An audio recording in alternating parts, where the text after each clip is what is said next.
Il est 9h30, nous sommes devant la porte de la maison d'arrêt de Niamey pour visiter les femmes détenues. Le contrôle qui se passe devant la porte nous montre à suffisance la sécurité autour de l'endroit.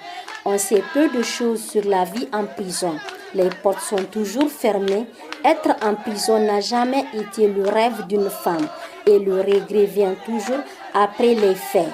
Sur le visage de certaines détenues qui vaguent à leur occupation dans la cour, d'autres qui rejoignent la grande salle pour répondre aux visites qu'elles reçoivent, on peut lire désolation et mal de l'âme. La prison évoque le châtiment douloureux de la culpabilité, une expérience traumatisante pour la femme qui a une liberté de mouvement limitée.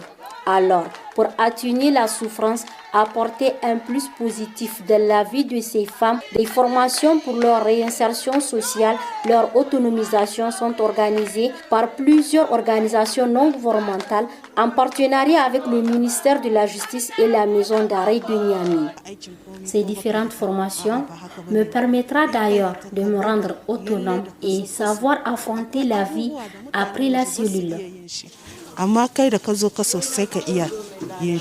Pour certaines, dans leurs témoignages, avec des larmes aux yeux, ont lancé leur cri de cœur à l'endroit des autorités pour que leur dossier passe enfin un jugement. Ici, vraiment, il n'y a pas de problème. Le seul problème, c'est qu'on n'est pas à côté de notre famille. Mais c'est nos destins. Inch'Allah, on va sortir. Le capitaine Abdrahman Fouta, le régisseur de la maison d'arrêt de Niamey, a levé un coin de voile sur les différentes organisations non gouvernementales qui militent pour la réinsertion sociale des femmes détenues. En 2020, nous avons l'ONG Arsmin. Nous avons eu comme partenaire l'ONG Suisse Contact, Arène de théâtre, une dizaine de formations sur différentes activités qui ont été menées par ces ONG. Ces femmes détenues ont appris.